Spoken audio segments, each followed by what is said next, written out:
All right, it is 6 p.m. We'll go ahead and get the meeting started. Yes, sir, we have a quorum. Excellent. Do we have any public comments? No, sir, no public comment forms at this time. We can move on to item 3, consent agenda. I'll make a motion to approve the consent agenda. I'll second. We got a second. All vote.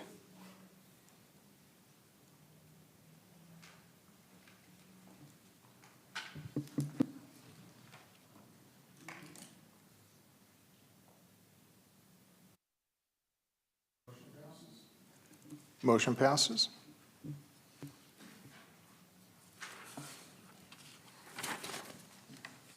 On to item 4A, this is an application for a zoning change from agriculture to residential estate to allow for a new single-family home, case number ZR 25-016.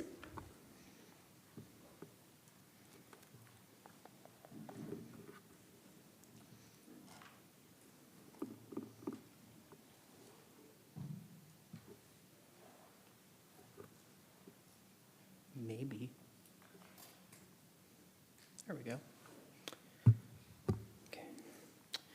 Good evening, P&Z Commission, City of Fate. My name's Robbie Highfield. I'm the senior planner for the City of Fate. I'll be giving the staff presentation on the Paludo Mejia Edition zoning request, project ID ZR 25016. So this is another one of those North Star properties, so just gonna breeze through it pretty quickly on the overview. It's currently zoned ag. They're requesting residential estate due to the lot size constraints. RE allows for 1.1 to 5 acres, whereas ag is only 5+, and because they're requesting to do a single family home, they need to plat. This is the location. It's a bit further down on North Star in that yellow box. The address is 484 North Star, and it's currently vacant between two existing structures. Approval criteria for zoning requests: does it meet the comp plan and other adopted plans? Does it meet the character of the surrounding area? And is there any other Texas law or case law to consider? In this case, just like the other ones that we've done up here, meets the zoning, meets the future land use plan, given that it's rural reserve and residential estates representative. It's all ag, open space around it in a neighborhood, so it meets the character of the area, and there's no other Texas law or case law to consider in this case. Public notices. With all zoning cases, we have to send out public notice within 200 feet of the property. Property's in red here, and the public notices are in that hashed color. 11 were sent, and as of yesterday at 9 a.m. when this presentation was made, we received 0 responses. I haven't received any public responses since then. Given that it's just a single-family house, we don't do fiscal analyses on these, just given the small nature, small impact of these projects. So staff's recommending approval for this zoning case, and I can take any questions you have.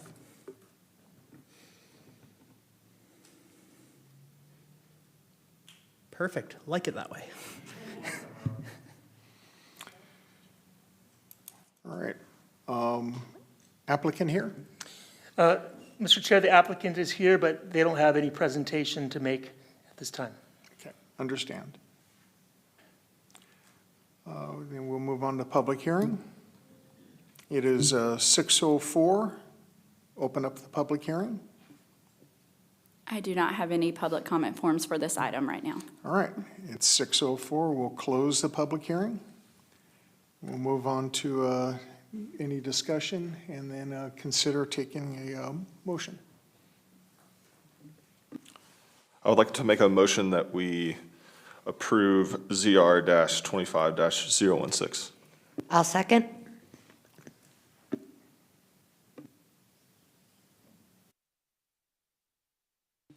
All right. Motion passes.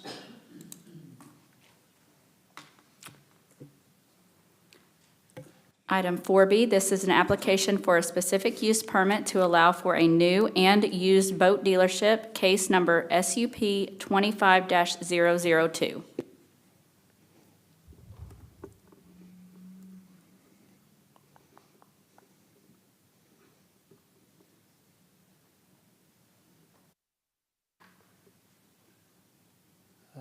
Sure, why not?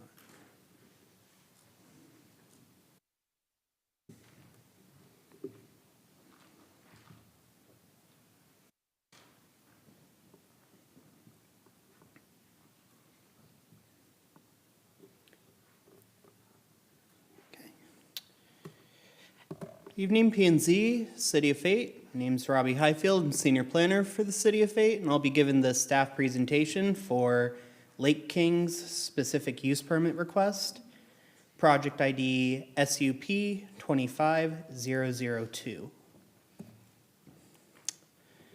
So this project's located at 6615 East I-30 on the eastbound I-frontage road.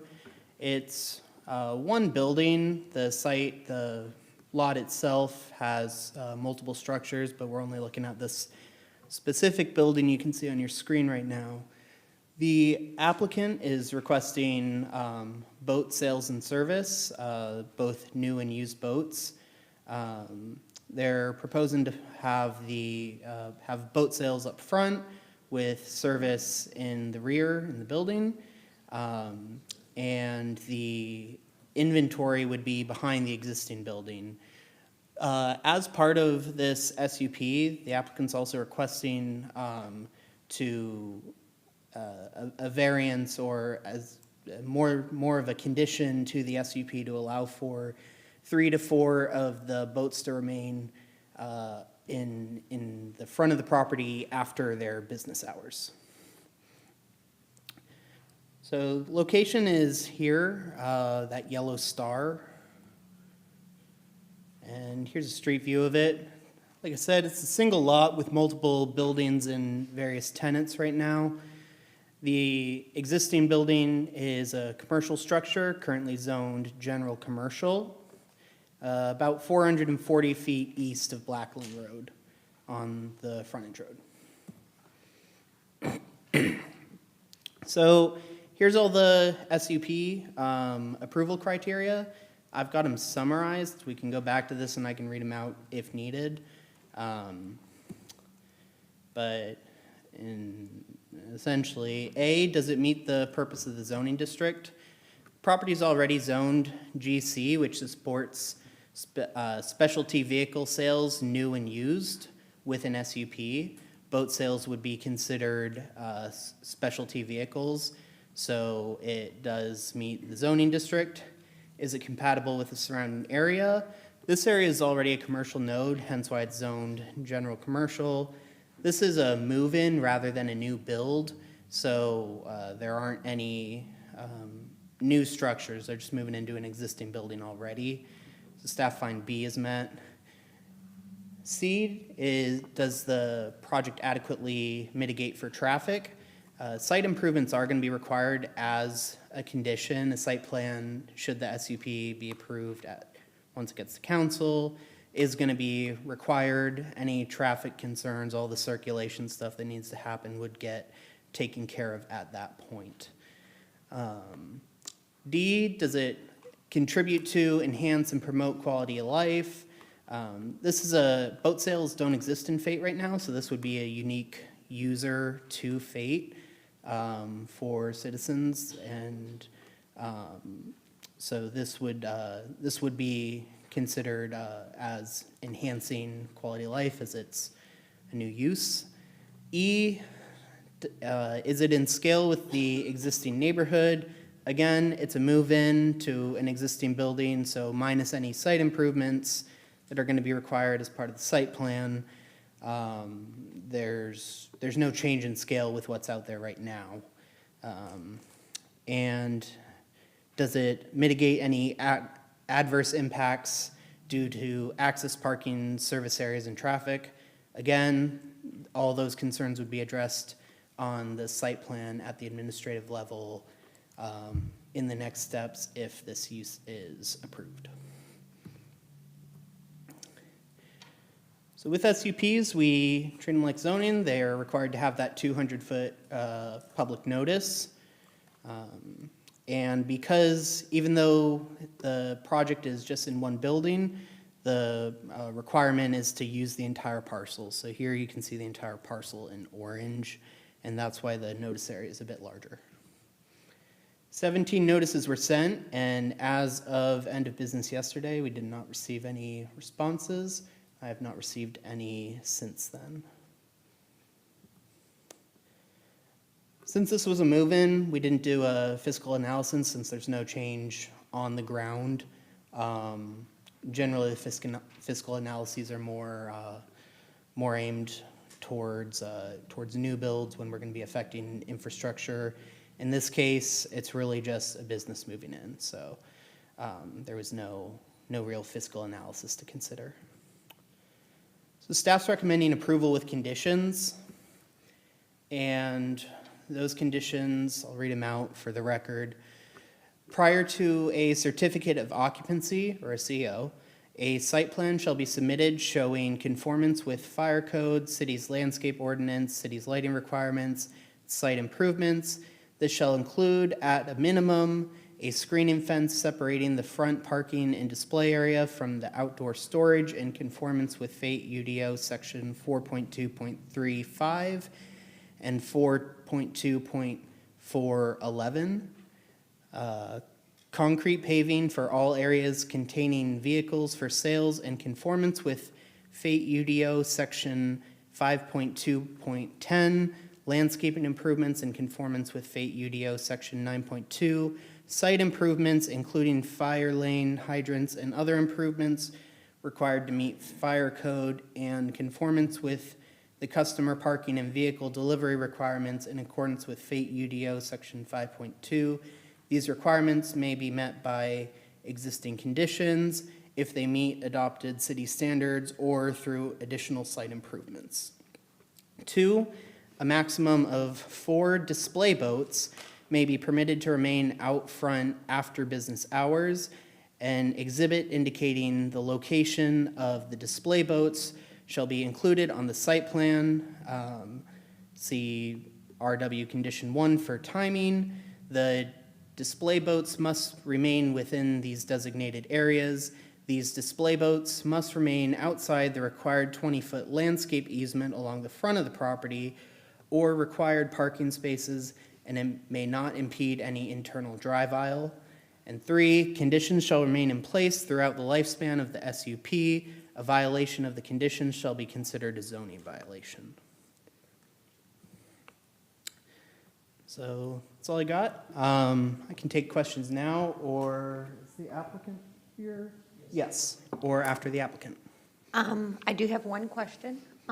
Just clarify, on the last slide, on condition 2, you were talking about the 20-foot landscaping easement. Can you just explain that a little bit further? Yeah, so so depending on different road classifications, we have a different width landscape buffer requirement, and that buffer is where we generally expect the landscaping for site improvements to go. Frontage road is considered an arterial road, so the requirement there is to have a 20-foot buffer. Easement buffer, same word, and their site improvements for landscaping would go there. Then in addition to that, kind of at the beginning of the presentation, you said the 4 boats would be in front and then other inventory would be stored in the back. Would that be stored in the back outside or inside?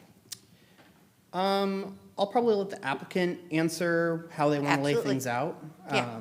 But our discussions were that their displays would be up front, and their request would be to allow them not to have to pull all the boats back after they shut down. And then would there be screening at the building to hide that inventory, or would that be out in the open as well, just in the back of the building, if they do put it outside?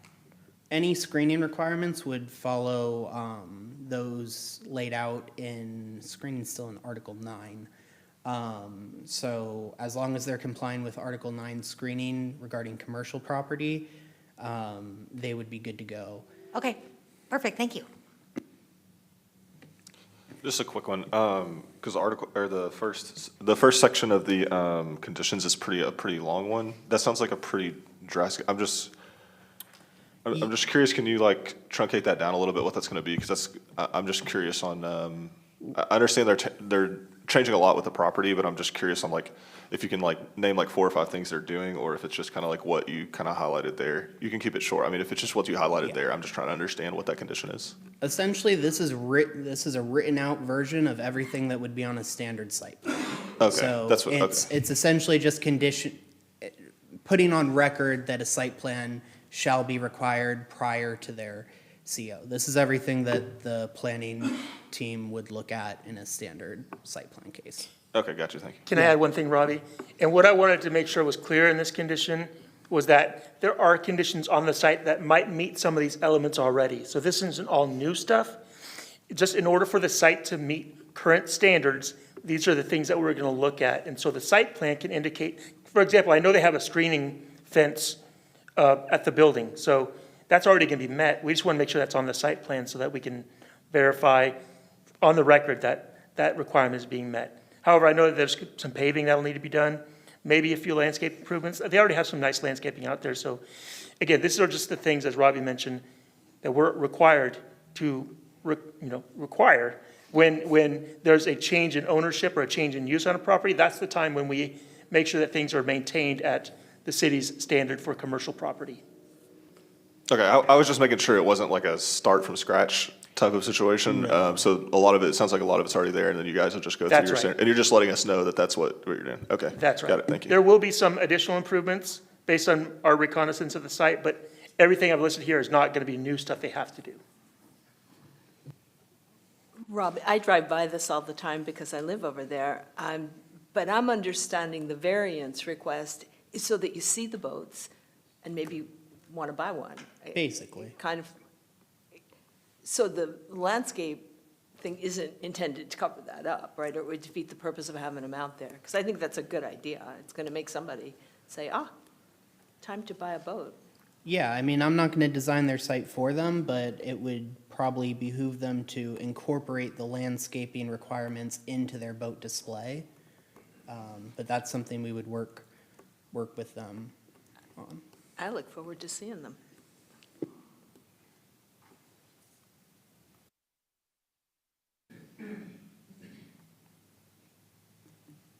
Any other questions for Robbie? Okay, Perfect. thank you, Robbie.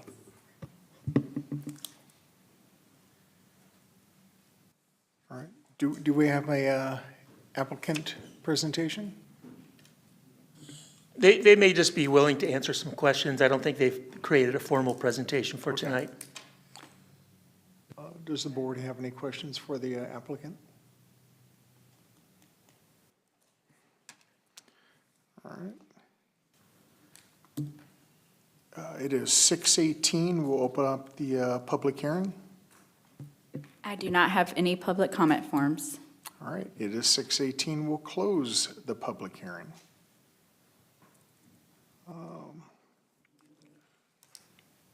Now, any additional questions or any other additional discussion? I do have one question for Ryan, but does anybody else have anything?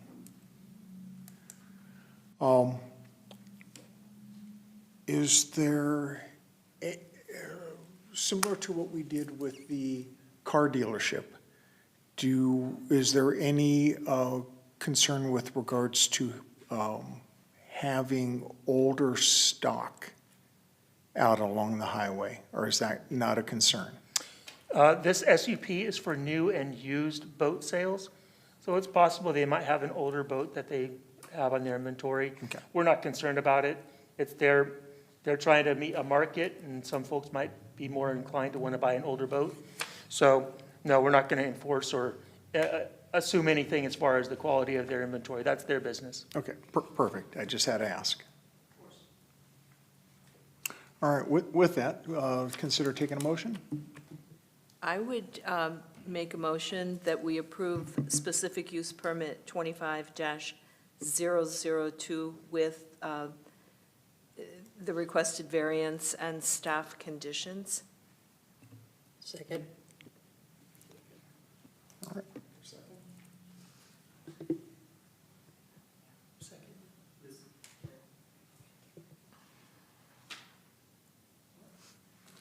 Motion passes.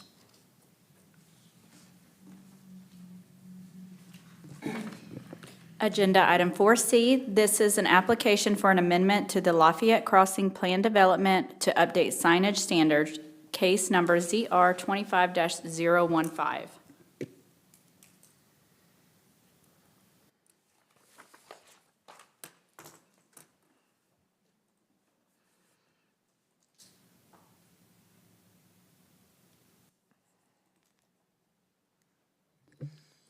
All right. Mr. Chair and Council, my name is Ryan Wells. I'm the Director of Planning and Development Services, and I'll be giving the staff presentation for the Lafayette Crossing Plan Development Amendment specific to Section 7.2 of the PD. This is project ID ZR 25015. So the description of this project is a strategic amendment to the Lafayette Crossing Plan Development to permit pylon signs along I-30. So since the initial adoption of this PD, there's been a lot of work, a lot of movement, and as you know, some great announcements for early stage development of the eastern end of the Lafayette Crossing project.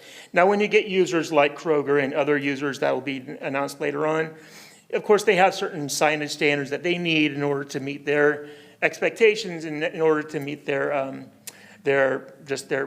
operational standards. So this amendment is intended to support not only those users, but also the economic development agreement that we actually approved, the City Council approved with the developer to support these commercial nodes. So the Lafayette Crossing PD plan development was approved back in February of 2024 through Ordinance 2024-006. This provides for a 267-acre mixed-use development that includes commercial, residential, recreational, and light industrial and employment opportunities. So this image on the right is from the PD. It is an illustrative plan showing the generalized development pattern. It's not exactly going to look like this, but kind of where your nodes are, where your clusters are going to be, your overall road layout, which now we're starting to see this come into effect with some of our early approvals of the eastern end of the project. So section 7.2 of the PD refers to prohibited signs. And so there was an intentional regulation of certain types of signs to create, at that early stage, not knowing exactly how it was going to manifest, to create some environmental and kind of aesthetic standards. At the time, the prohibition included pole and pylon signs. However, like I mentioned, large format commercial tenants are requesting those pylon signs to meet their standard operational needs. And again, the economic development agreement supports those explicit and specific operations and users. So this strategic PD would support all of those things. So the amendment is only specific to section 7.2, and it would permit pylon signs within the I-30 corridor as defined in FATE UDO section 8.2.2C, subject to all other standards found in section 8.2.2, and subject to a maximum of 6 pylon signs for the entirety of the plan development. It also retains prohibition on pole signs. We prohibit pole signs across the city of FATE, and so we're not making any exceptions here. And we permit pylon signs across the I-30 corridor. So this really just kind of aligns with what our standard signage policy is for the rest of the city. So the I-30 corridor, in case you were wondering, refers to the area within the city that along I-30 within 400 feet of the center line of the road. So that red line is the center line. The blue indicates the 400-foot buffer. So those pylon signs, which have design standards and maximum heights and all that, would only be able to be placed within that shaded area on the north side of I-30, and they have a minimum spacing of 300 feet from one another. So, you know, all the different standards that apply elsewhere would also apply in this case. So this is not part of the application, but just to provide some context, here's where they're talking about putting those pylon signs, and here's a preliminary design of one of those signs. just so you can kind of see what they're looking at. But this is, again, not part of the PD application or the amendment application, and not subject to your evaluation or consideration. So with that information, staff are recommending approval of this very strategic and limited PD amendment. I'm happy to take any questions. The applicant is here to answer questions. So have at it. So I'm just trying to understand, like, pole signs are the ones you see, like, I grew up on I-20, so like I-20 where it's like they're super tall, like what's the difference between a pole sign and a? Sure. Yeah, please.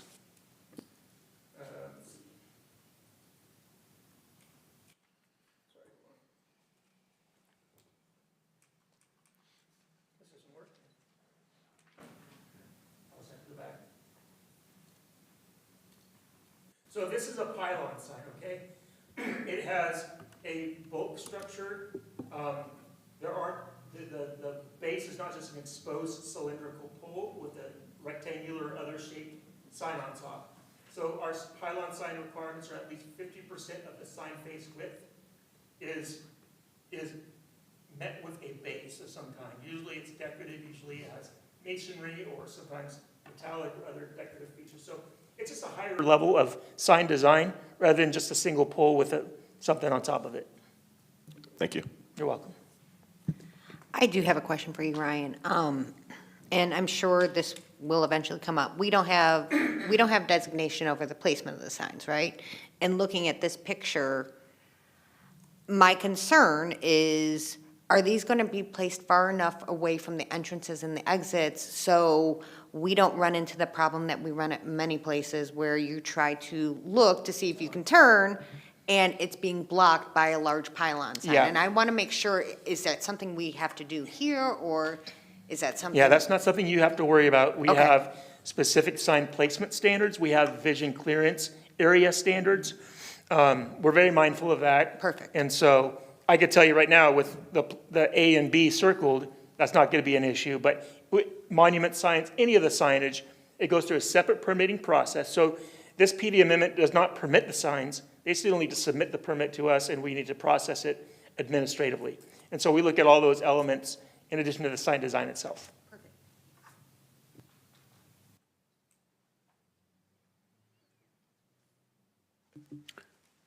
Any other questions?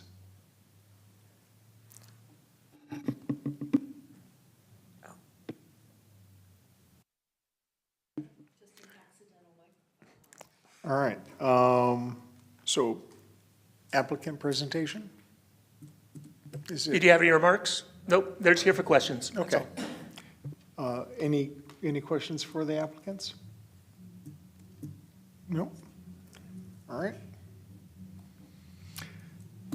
And 6:28, we'll open up the public hearing. I do not have any public comment forms on this item either. All right, 6:28, we're going to close the public hearing. Any further discussion?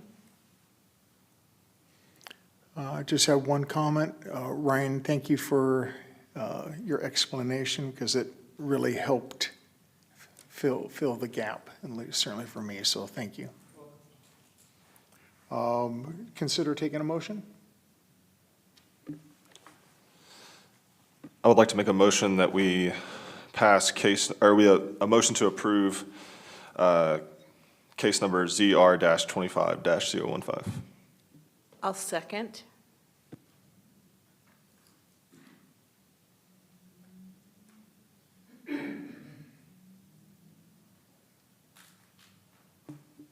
All right, motion passes. On to agenda item 4D. This is an application for amendment to the Infinity Marine specific use permit.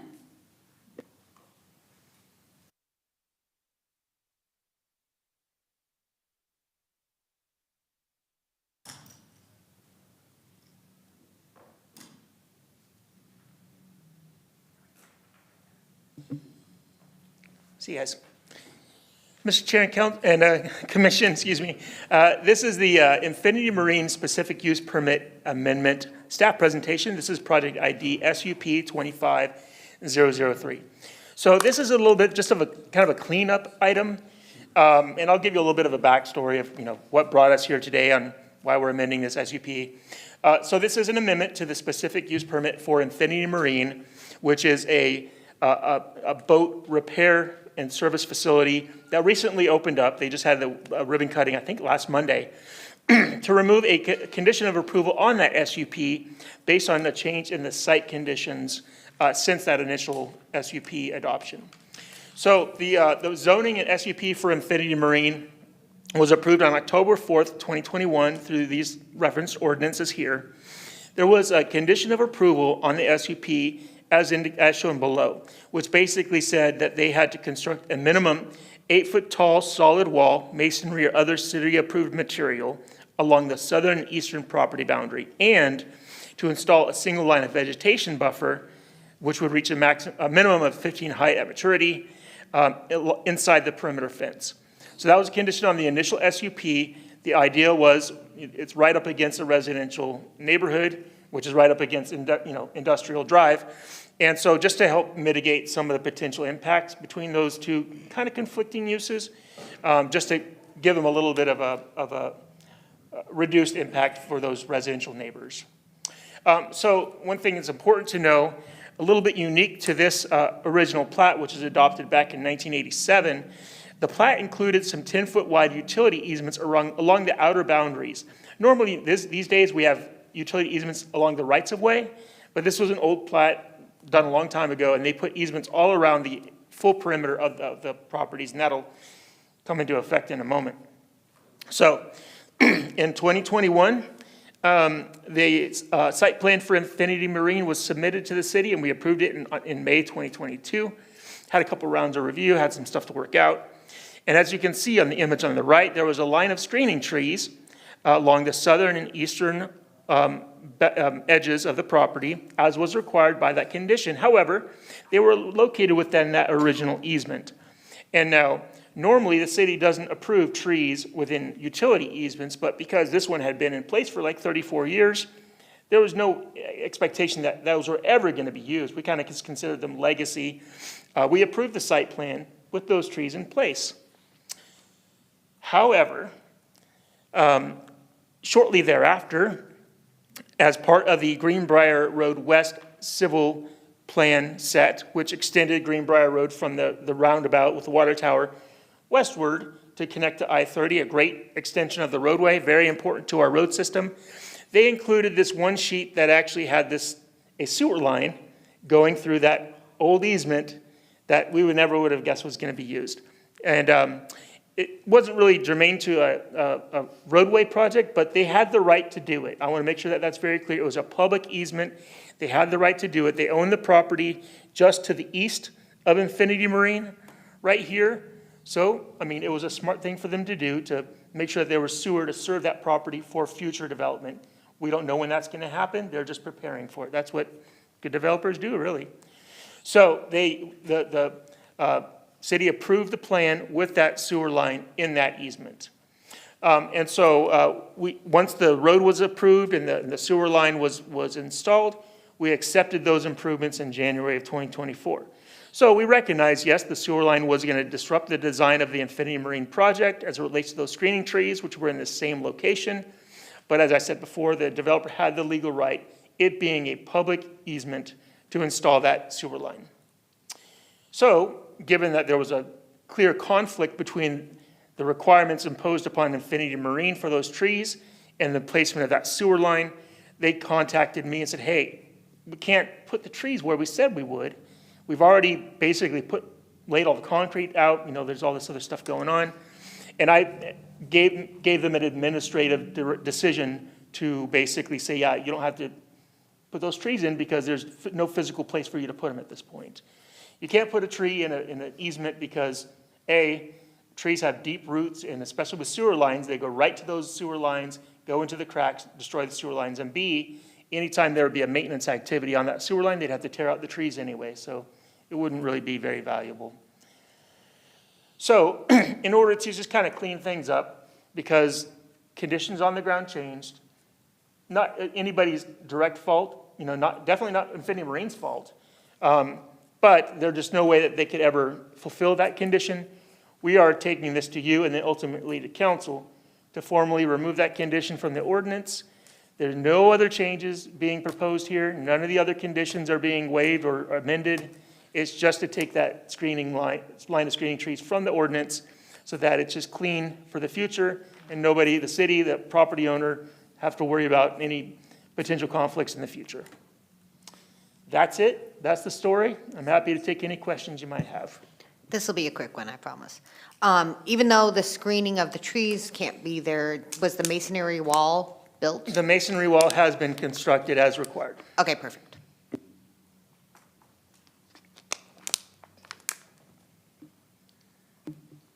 Any other questions? All right, any need for the applicant presentation? This is actually a city-initiated amendment, so there's no applicant other than me. Okay. Then it's 6:36, public hearing.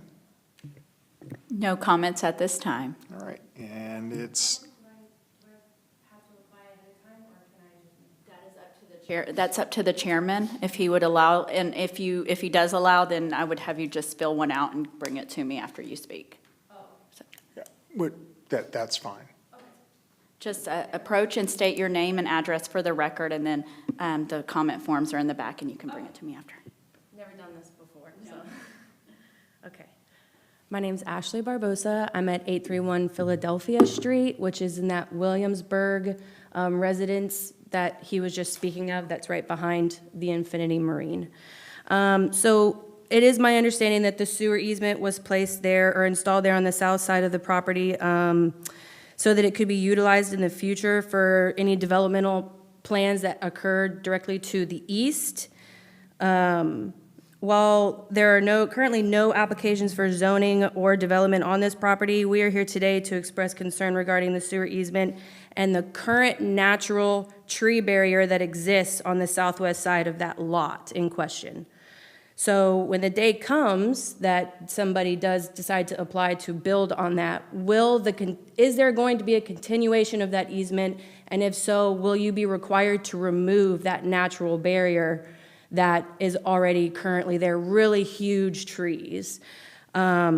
It seems as though if you need to have a barrier between a business and a residential neighborhood, that it would make money, or it would make sense from a cost efficiency way to keep those there. So from my understanding, I don't know anything about easements and if that's something that can be worked around to keep those trees there.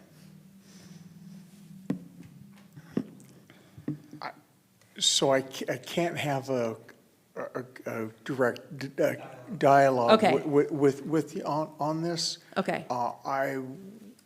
My recommendation would be to probably visit with the city on that, and thank you for sharing your concern. Bring it to Mrs. your Barbosa attention. and I have been in contact related to this whole situation. I'll be happy to explain some of our policies that will support your comments tonight. Okay, thank you very much. All right, thank you. All right, so now 6:38, we'll close the public hearing.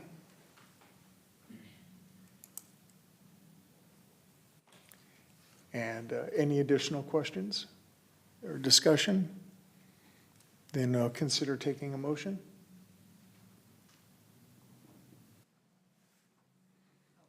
I guess I will do it. I make a motion to approve the amendment to SUP 25-003. I'll second it. We got a second?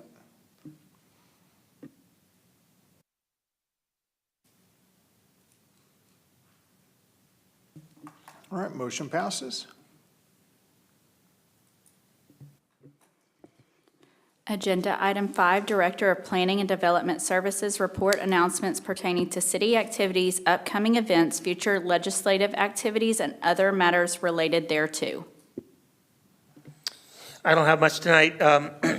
After the new year, please be on the lookout for emails from me. There are generally some local planning trainings that are coordinated and held in the DFW area.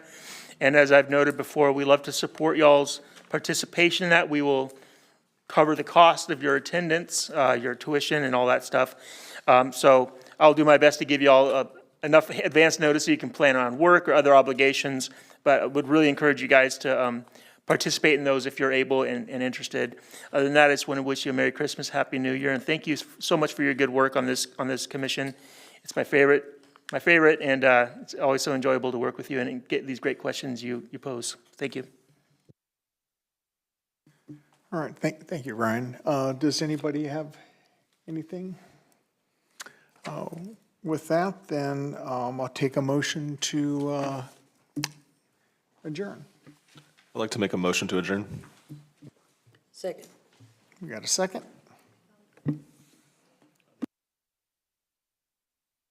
And passes. Thank you all. Merry Christmas. Oh, yes, thank you. And it is 6:41.